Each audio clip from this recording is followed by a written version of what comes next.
உமா பேருந்தில் முன்புறம் அமர்ந்து பயணித்துக் கொண்டிருந்தாள். பின்புறம் 3 வயது குழந்தை அழுது கொண்டிருந்தது.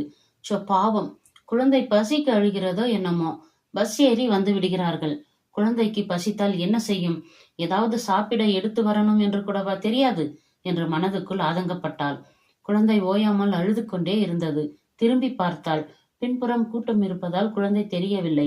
சற்று தூரம் சென்றதும் கூட்டம் குறைந்தது. அழும் குழந்தைக்கு தன்னிடம் உள்ள பிஸ்கட்டை எடுத்து கொடுத்தாள். குழந்தையின் தாய் இருக்கிறது என்றாள். நீர் வேண்டுமோ என நினைத்து தண்ணீர் கொடுத்தாள். அதுவும் இருக்கிறது என்று தலையசைத்தாள். தன் மகளுக்காக வாங்கிய பொம்மையை கொடுத்தாள். அழுகையை நிறுத்த. அதுவும் உள்ளது என்றாள். பின்ன ஏன் குழந்தை அழுகிறது என்று கேட்டாள் உமா. ஜன்னலுக்கு வெளியே 2 கால்களையும் நீட்ட வேண்டுமாம். நான் விடவில்லை, அதான் அழுகிறான் என்றாள் தாய். ச்சே, காதால் கேட்டும் என் நினைப்பு பொய்யானதே என்று அமைதியானாள். நன்றி அன்பர்களே, மீண்டும் சந்திப்போம்.